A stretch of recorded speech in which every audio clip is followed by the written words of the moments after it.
জুরি welfare association ফ্রান্সের তৃতীয়বারের মতো সমুদ্র ভ্রমণ সম্পন্ন হয়েছে। ফ্রান্স থেকে মাসুদ আহমেদের পাঠানো তথ্য ও ভিডিও চিত্রে দেখুন বিস্তারিত।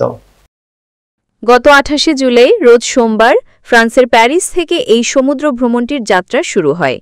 যাত্রার সময় সংগঠনটির বিশিষ্টজনেরা এই সমুদ্র ভ্রমণের জন্য সবার কাছে দোয়া প্রার্থনা করে। তারা বলেন, দেশ ও বিদেশ থেকে যারাই এই সমুদ্র ভ্রমণটি দেখছেন সবাই আমাদের জন্য দোয়া করবেন, যাতে করে আমরা সুন্দরভাবে সমুদ্র ভ্রমণটি সম্পূর্ণ করে আবার প্যারিসে ফিরে আসতে পারি। আমাদের ভালোবাসা রইল এবং জুড়ি উপজেলা ওয়েলফেয়ার পরিবার যেন আমরা সবসময় এভাবে একত্রিত থাকতে পারি, এই আশা এবং প্রত্যয় রেখে আমি অসংখ্য আমরা ফিরে করতে পারি। সবাই ভালো থাকবা। আসসালামু আলাইকুম ওয়া রাহমাতুল্লাহি ওয়া বারাকাতুহু। সংগঠনের সাধারণ সম্পাদক আব্দুল গফুরের পরিচালনায় যাত্রার শুরুতেই পবিত্র কুরআন তেলাওয়াত করেন মাওলানা সেলিম উদ্দিন। পিকনিকে সভাপতিত্ব করেন সংগঠনের উপদেষ্টা মাওলানা বশির উদ্দিন।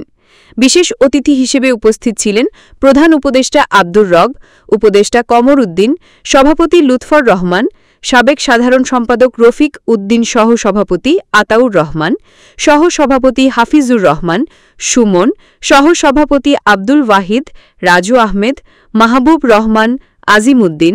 যাত্রাপথে সংগঠনের স্থানীয় শিল্পীবৃন্দুরা গান গেয়ে সবাইকে আনন্দ দেওয়ার চেষ্টা করে ও সংগঠনের বিশিষ্ট ব্যক্তিবর্গ সংক্ষিপ্ত বক্তব্য রাখেন। এই সমুদ্র ভ্রমণে আরও যারা উপস্থিত ছিল, কোষাধ্যক্ষ সাইনুদ্দিন, যুগ্ম সাধারণ সম্পাদক হাবিবুর রহমান, আসাদ খোকন, যুগ্ম সম্পাদক আং রাজ্জাক, যুগ্ম সম্পাদক কামরুল ইসলাম, সাংগঠনিক সম্পাদক হাসান মাহমুদ, সাংগঠনিক সম্পাদক তারেক আহমেদ, সাংগঠনিক সম্পাদক জাবেদ আহমেদ, রাজেশ দাস মিটু, সাব্বির রহমান, মারুফ রহমান তায়েফ চৌধুরী, কিবরিয়া আহমেদ, রাজু আহমেদ, তারিকুল ইসলাম, প্রচার সম্পাদক সাইদুল ইসলাম, আশুক আহমেদ, আবু বক্কর, আরিফ আহমেদ, জসিম আহমেদ, মুহসিন, শাহিন আহমেদ সহ ক্রিয়া সম্পাদক ওয়ালিদ মামুন, রুবেল আহমদ, ইমরান নাজির, জাবির আহমেদ, তন্ময়। সমুদ্র ভ্রমণের পাশাপাশি নিজেদের মধ্যে একটি প্রীতি ফুটবল ম্যাচের আয়োজন করা হয়। এমন সুন্দর ও সফল সমুদ্র ভ্রমণের আয়োজন করতে যারা সহযোগিতা করেছে তাদের সকলের প্রতি ধন্যবাদ জানিয়ে সমুদ্র ভ্রমণের সমাপ্তি ঘোষণা করেন সংগঠনের সভাপতি।